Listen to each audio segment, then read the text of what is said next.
Hello mes enfants, installez-vous bien confortablement et prenez votre jus de grenade parce que ça va être explosif.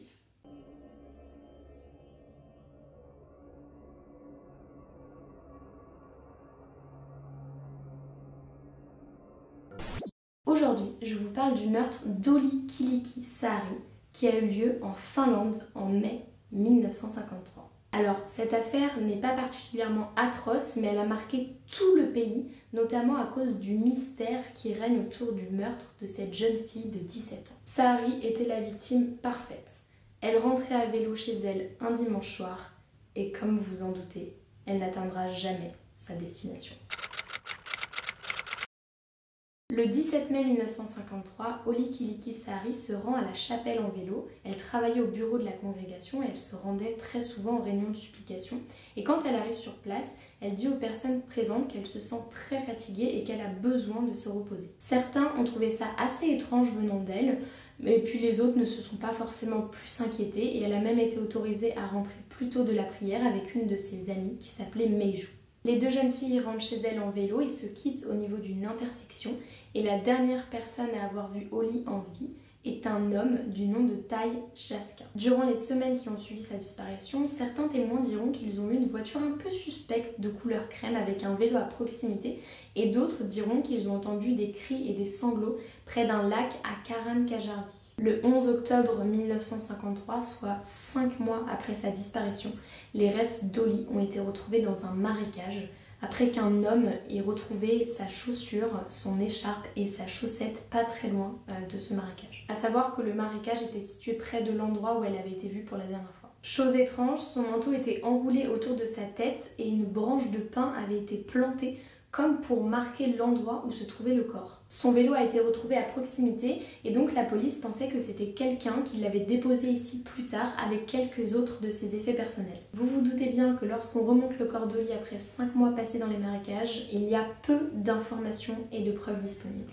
Au début, les autorités chargées de l'enquête ont émis l'hypothèse que l'assaillant avait été motivé par un acte sexuel, mais aucune preuve n'a été retrouvée pour justement confirmer cette hypothèse, donc c'est une hypothèse qui a été laissée tout simplement de côté. Tout le pays a suivi l'affaire de la disparition d'Olli, à tel point que ses funérailles ont attiré 25 000 personnes. Au cours de l'enquête, plusieurs personnes ont été suspectées et d'ailleurs la police a interrogé près de 300 suspects. Ça n'a rien donné puisqu'ils ont tous été remis en liberté. Je vous emmène donc avec moi pour vous présenter les différents suspects et pour qu'on essaye un peu ensemble de démêler le vrai du faux.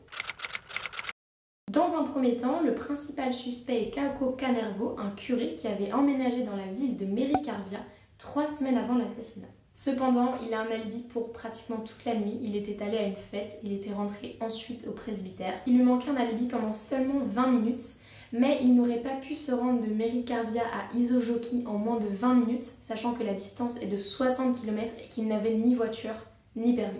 Donc, il n'était plus suspecté dans cette affaire. Le deuxième suspect est Vittori Lemusvita, mais comme il était dans un hôpital psychiatrique et qu'il est mort en 1967, son cas a vite été mis de côté. Cependant, l'homme de 38 ans avait déjà été arrêté par la police pour agression sexuelle et il souffrait également d'une maladie mentale. La police soupçonne qu'il aurait pu être aidé par son beau-frère de 37 ans car lui aussi avait un passé criminel, mais comme sa mère et sa sœur lui donnent un alibi pour la nuit du crime, en fait il était au lit à 19 h, la police ne se penche pas plus sur son cas et le met aussi de côté. En plus, quand il a été interrogé, il a dit que Olli n'était plus en vie et qu'il ne retrouverait pas son corps, mais peu de temps après, il a modifié sa déclaration en disant qu'il avait mal été compris.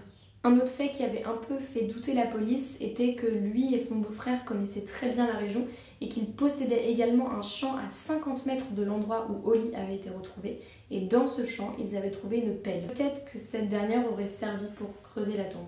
On ne sait pas trop. Allez, maintenant je vous parle d'Hans Assmann, qui est notre troisième suspect et qui a fait des confessions en 1997 sur son lit de mort. Déjà, il faut savoir qu'Assmann est un ancien nazi qui a travaillé à Auschwitz pendant la Seconde Guerre mondiale, que c'est un émigré en Finlande dans les années 50-60 et qu'ensuite il a déménagé en Suède. La femme d'Asman a révélé que son mari et son chauffeur étaient près d'Isojoki la nuit de l'assassinat. Isojoki, je ne l'ai pas dit, mais c'est la ville où a été retrouvé le corps d'Oli. Asman possédait également une Opel marron clair et bizarrement c'est un peu le même modèle que des personnes auraient vu près de la scène de crime. L'épouse d'Asman a également dit qu'une des chaussettes de son mari était manquante et que ses chaussures étaient mouillées lorsqu'il était rentré chez lui et ça correspondait à la nuit de l'assassinat. Aussi, il y avait des bosses sur la carrosserie de sa voiture. Et toujours selon sa femme, son mari et son chauffeur étaient repartis quelques jours plus tard avec une pelle. Enfin, l'enquête a déterminé plus tard que le tueur d'Oli était gaucher.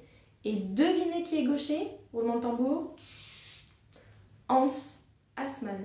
Bon, vous l'aurez compris, Asman est le suspect le plus probable dans cette enquête, d'autant plus qu'il s'est confié sur son lit de mort. Une chose cependant que je peux vous dire tout de suite. Parce que c'est la plus ancienne et d'une certaine manière, c'était un accident qu'il fallait couvrir.